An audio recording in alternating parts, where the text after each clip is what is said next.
fabled heat, where magic meets desire. Subscribe to ignite the fantasy. The city tasted like ash and victory. It had never felt so alive, so utterly, terrifyingly dangerous as it did on the day the Archon was finally captured. I remember the way the sunlight, fractured by the shattered glass of skyscrapers, glinted off the pavement, casting prismatic shadows that danced and shifted like illusions. The air was thick, heavy with the acrid scent of burning metal ozone, and something else, something akin to fear, now slowly dissolving into relief. Distant sirens wailed, a mournful chorus swallowed by the rising roar of the crowd, a symphony of chaos that set my pulse racing, a frantic drumbeat against my ribs. As a journalist, I'd chased countless leads, documented countless tragedies, but this story was different. It wasn't just a headline, a byline, a career-making scoop. This was personal. The Archon's reign of terror had touched everyone, and I, like so many others, had lost someone. My brother. The thought, a sharp, familiar ache, tightened my chest. I forced it down, focusing on the task at hand, reporting the truth. The crowd around me buzzed with nervous energy. A restless sea of faces turned toward the spectacle unfolding before us, the heavily guarded entrance to the courthouse.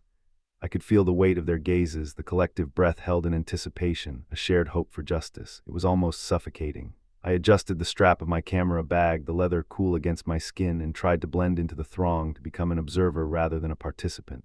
A futile effort, I knew. Then through the chaos I saw them, Ethan and Lucas. They moved through the crowd, not through it, but around it, parting the sea of people as if guided by an unseen force. Their presence commanded attention without a single word, a silent authority that silenced even the most boisterous onlookers. Ethan's dark eyes, the color of storm clouds, burned with an intensity that sent shivers down my spine, a primal awareness prickling across my skin. His jaw was set in a hard, uncompromising line as he surveyed the scene, assessing, calculating. He looked exhausted but resolute.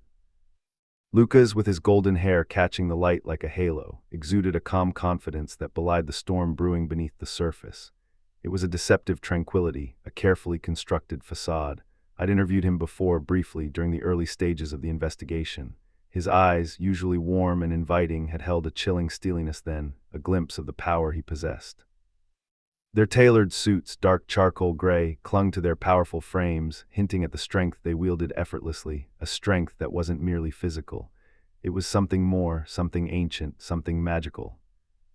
I couldn't tear my gaze away, not just from them, but from the palpable energy that crackled between them, a silent conversation conducted through glances and subtle shifts in posture. It was a magnetic pull, a dangerous allure that threatened to unravel my carefully constructed composure. I felt a flush creep up my neck, a betraying warmth that had nothing to do with the afternoon sun. As I watched, Ethan's hand brushed against Lucas's, a fleeting touch on the back of his hand as they navigated a particularly dense patch of reporters. It was a seemingly insignificant gesture, but it spoke volumes. A reassurance, a silent acknowledgement, a shared understanding forged in the crucible of battle. Whatever it was, it sent a jolt through me, a strange, unsettling awareness. The courtroom was a battleground, each day a new skirmish in the war against the Archon. The air inside was stale and thick with tension, the scent of old wood and suppressed emotions.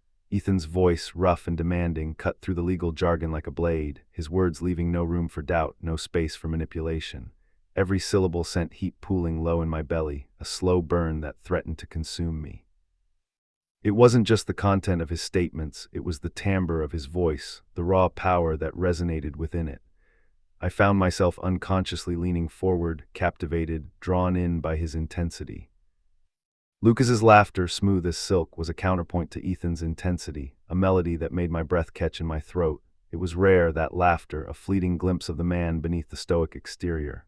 When it came, it was disarming, unexpected, and utterly captivating. He'd often use it to deflect a particularly pointed question from the prosecution, to disarm their arguments with a touch of levity. It was infuriatingly effective. The way they touched, brief, casual brushes that lingered just a moment too long, left me aching with want, a confusing and unwelcome sensation. A hand on a shoulder, a fleeting touch of an arm, a shared glance that held a universe of unspoken meaning. Each interaction was a subtle dance, a delicate interplay of power and vulnerability.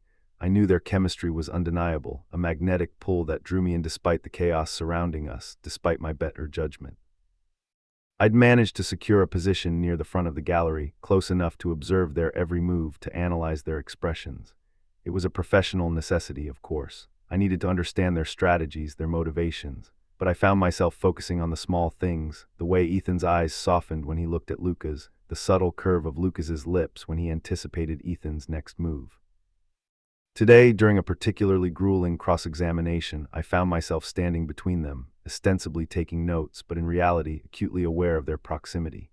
Ethan had just delivered a devastating blow to the Archon's defense, and Lucas was subtly congratulating him with a barely perceptible nod. I felt the spark of attraction ignite, a flame that threatened to engulf us all. It wasn't just a physical attraction, though that was certainly present. It was something deeper, something more primal, a recognition, a connection, a dangerous, irresistible pull. I could feel the heat radiating from them, a tangible energy that filled the space between us. My fingers trembled slightly as I gripped my pen, the ink smudging on the page. I risked a glance at Ethan, and our eyes met. For a fleeting moment, the world seemed to fade away, and it was just us, suspended in time, caught in the gravity of our shared gaze. Then Lucas cleared his throat, breaking the spell, and Ethan turned his attention back to the proceedings. But the moment lingered, a burning ember in the depths of my soul. I knew, with a chilling certainty, that my life would never be the same.